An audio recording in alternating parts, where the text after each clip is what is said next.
This is a program by Global Voices for Justice. This is part 2 of a 2-part series of his talk.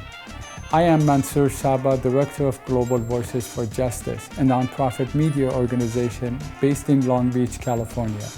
All of our programs are educational, including this talk.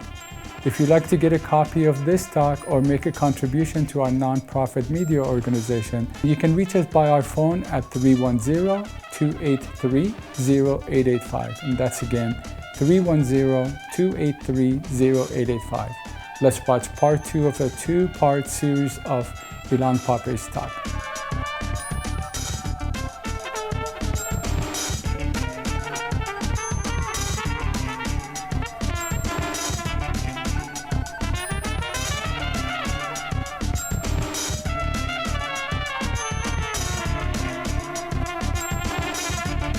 The governmental complex erected in the early 1950s and completed just before the 1967 war consisted of 3 buildings. These huge cubic edifices tower above the summit of Givat Ram and are now joined by the Knesset, the Supreme Court of Israel, and the National Bank of Israel. The actual Prime Minister's office was, and still is today, on the 3rd floor of the building closest to the university's campus. On the same floor is the government's boardroom with a huge rectangular wooden table in its midst, which quite often, in this time and age of television broadcast, makes a brief appearance whenever an item referring to the government of Israel is included in the local or international news bulletin. Ever since the 1960s and until today, the government frequented another boardroom built for it on the 2nd floor of the Israeli parliament, the Knesset. And in this location, they sit around an oval table, also a familiar venue for photo opportunity in the televised history of the State of Israel. The 13th government of Israel convened almost daily around both tables in the immediate aftermath of the 1967 war and discussed intensively the fate of the West Bank and the Gaza Strip and the future of the people living in them. After almost 3 months of deliberations, they concluded their discussions with a series of decisions that all in one way or another condemned all the people who lived in these 2 areas for life imprisonment in the biggest ever human mega prison witnessed in modern times. The Palestinians living there were incarcerated in such a fashion for crimes they have never committed and for offenses that were never even pronounced, admitted, or defined. A 3rd generation of such inmates have begun their life this century in that mega prison. This particular government, which took the callous and inhuman decision, represented the widest possible Zionist consensus. Every ideological stream and view was presented around the oval and rectangular tables. Socialists from Mapam sat alongside the revisionist Menachem Begin and shared the glory and the power with the various factions that made up the Zionist labor movement. They were joined by members of the most secular liberal and the most religious and ultra-religious political parties. Never before nor after this government's term in office would such a consensual partnership lead the State of Israel in its future and crucial decisions. Contrary to common wisdom about the history of the West Bank and the Gaza Strip, no one, apart from the government of Israel, played any crucial role then and ever after in deciding the fate of these territories or the fate of the people living in them. What these ministers decided in the second half of June 1967 and in the following months of July and August has remained to this day the cornerstone of Israeli policy towards the occupied territories. None of the successive Israeli government deviated from these past decisions, nor did they wish to deviate from them in any form or shape. The resolutions taken in that short period of 3 months between June and August 1967 charted clearly the principles to which future governments in Israel would religiously adhere and from which they would not diverge, even during the most dramatic events that followed in years to come, be it the First and Second Intifadas or the Oslo peace process or the Camp David summit of 2000. One explanation for the resilience of this set of decisions is the extraordinary composition of the 1960 government. As mentioned, this government represented as never before and never since the widest possible Zionist consensus. One can also attribute it to the euphoric mood in the wake of the total devastation of 6 Arab armies by the IDF and the successful blitzkrieg that ended with the military occupation of vast areas of Arab lands and countries. A messianic aura surrounded the decision makers in those days, energizing them to take bold and historical decisions which their successors would find hard to refute or change. All these plausible explanations tend to see the policies as the direct product of the particular and extraordinary circumstances of the June 67 war. These decisions, however, were mainly the inevitable outcome of Zionist ideology and history, however one chooses to define that ideology or insist on its shades and innuendos. The particular circumstances made it easier to remind the politician of their ideological heritage and reconnected them once more, as it did in 1948, to the Zionist drive to Judaize as much of historical Palestine as possible. The principles of how to adopt the dramatic event of June 1967 to the ideological vision were laid there in those frequent meetings in Givat Ram and in the Knesset. Because the decisions taken reflected the consensual Zionist interpretation of the past and present reality of Palestine as an exclusive Jewish state, none of the development occurring thereafter seemed to undermine their validity for future Israeli policymakers. The only way of challenging the decisions taken then was by questioning the validity of Zionism itself. Two fundamentals of Zionist ideology were still adhered to religiously by the politicians of 1967, as had been the case with their predecessors and successors. The struggle for the survival of the Jewish state depended on its ability to control most of historical Palestine on the one hand, and on its capacity to reduce considerably the number of Palestinians living in it on the other. Realpolitik, in Zionist terms, meant reconciling to the possibility of not being able to achieve these two goals in full.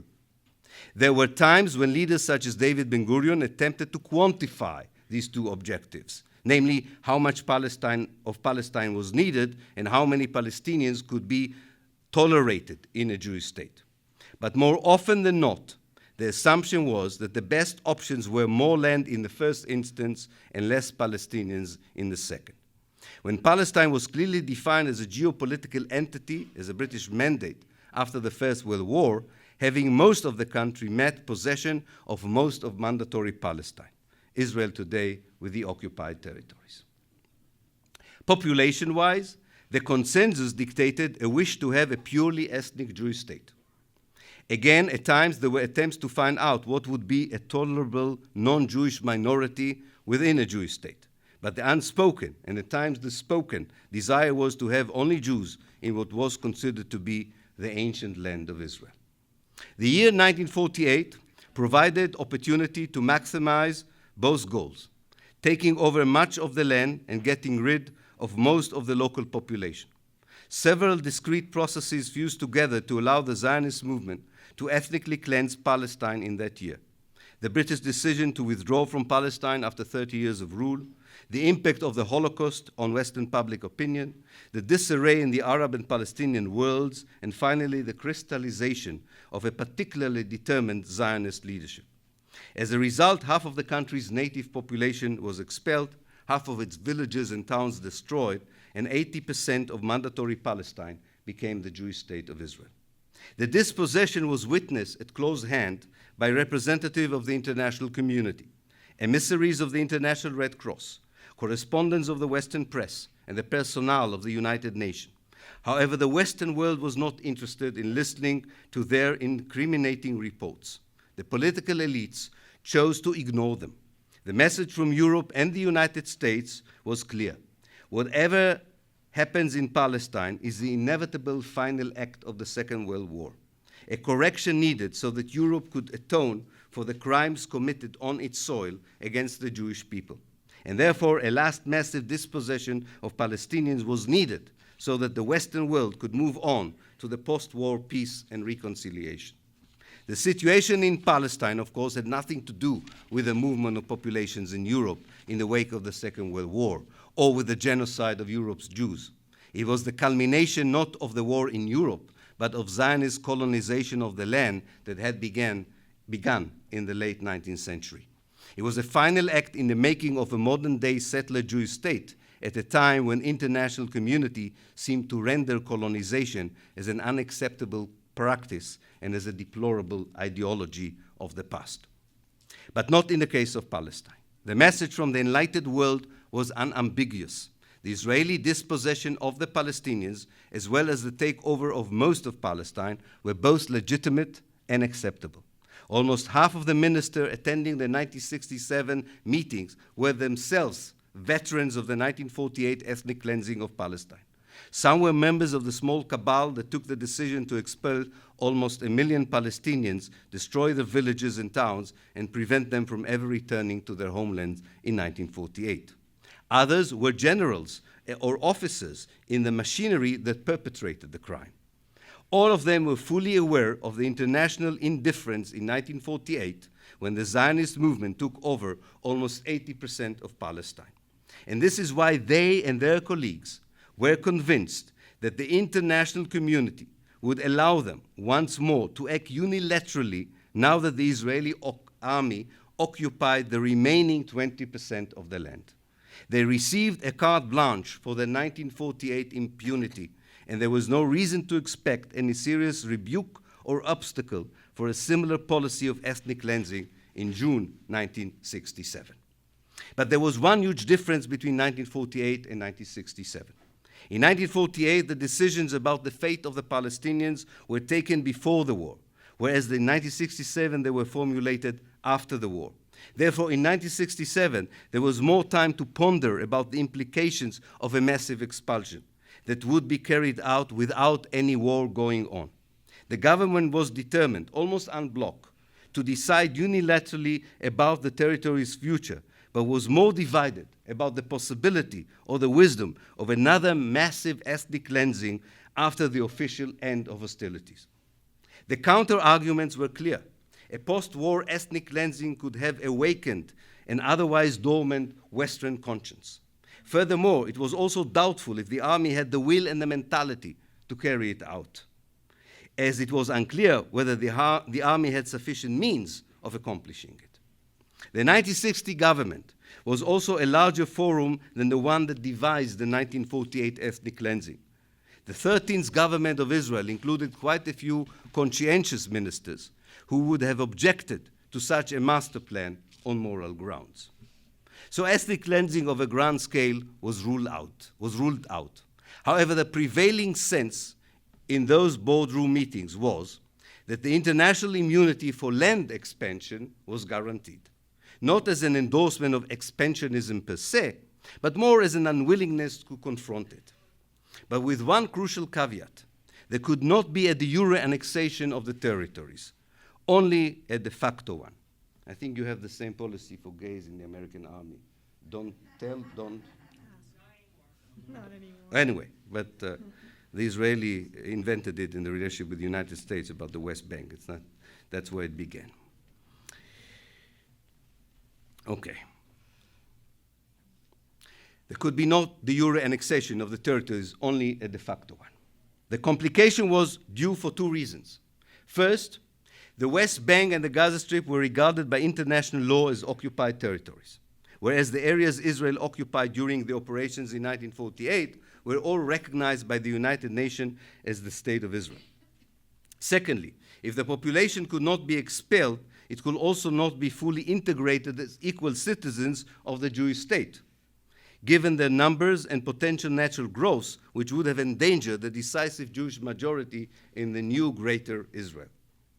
There was then, and there is now, a consensual Israeli impulse and an overwhelming desire to keep forever the West Bank and the Gaza Strip, while at the same time there was and there is a twofold recognition of the undesirability of annexing officially these territories and the inability to expel en masse the population. And yet keeping these territories with the population in it seemed as vital as the need to maintain a decisive Jewish majority in whatever constituted the Jewish state. The minutes of the meetings are now open to the historians. They exposed the impossibility and incompatibility of these two impulses, the appetite for possessing new land on the one hand, and the reluctance to either drive out or fully incorporate the people living them on the other. But the documents also reveal a self-congratulatory satisfaction from the early discovery of a way out of this ostensible logical deadlock and theoretical impasse. The ministers were convinced, as all the ministers after them would be, that they have found a formula that would enable Israel to keep the territories it coveted without annexing the people it negated, and while safeguarding the international immunity and reputation. It's called the peace process. In fact, they didn't discover anything new. They had already experimented with a similar predicament ever since 1948, when they and their predecessors had to decide how to treat the Palestinian minority inside Israel. They imposed on them a military rule that was only lifted after 18 years and was replaced by a new kind of regime of inspection, control, and coercion. With time, it eased somewhat and became more hidden and complex. But the numbers in the West Bank and the Gaza Strip were greater, and therefore while the limited citizenship granted to the Palestinian minority in Israel seemed to tally with the aim of maintaining a decisive Jewish majority in the state, the same would not have been the case had similar citizenship been extended to the people of the West Bank and the Gaza Strip. So the need was to keep the territories, not expel the people in it, but also not grant them citizenship. These three parameters or presumptions have not changed until today. They remain the unholy trinity of the consensual Zionist catechism. When such three goals are translated into actual policies, they can only produce an inhuman and ruthless reality on the ground. There can be no benign or enlightened version for a policy meant to keep people in citizenless position for a long period of time. Only one known human invention operates in such a way which robs temporarily or for longer periods of time the basic human and civil rights of citizens, the modern-day prison. The prison or the correctional facilities are contemporary outfits that impose such a reality either as part of a ruthless dictatorship or as a consequence of a long legal process in democracies. The modern prison is a Panopticon, according to Jeremy Bentham, who was the first modern philosopher to justify the rationale of jailing within a new coercive penal system. The Panopticon prison, which was popular in the early 19th century, was designed to allow guards to see the prisoners, but not vice versa.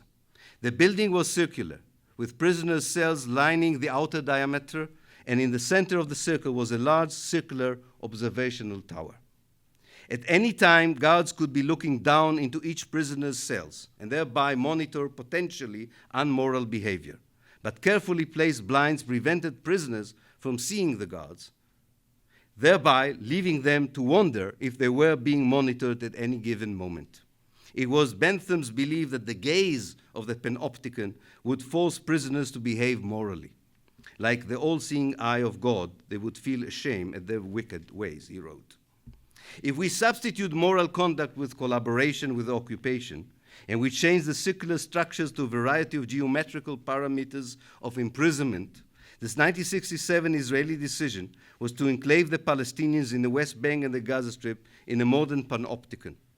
And yes, all of those of you who are familiar with the further Foucaultian elaboration of panopticon model, this could also be a useful tool for understanding partly the edifice built by Israel in 1967 and thereafter. But Foucault, like Bentham, stressed the nature of the panopticon prison as a system of control that has no need for physical barriers, and where the guards are unseen. As we know, this applies only to one element in the matrix of power that caged the Palestinian population in the mega prison of the 20th century.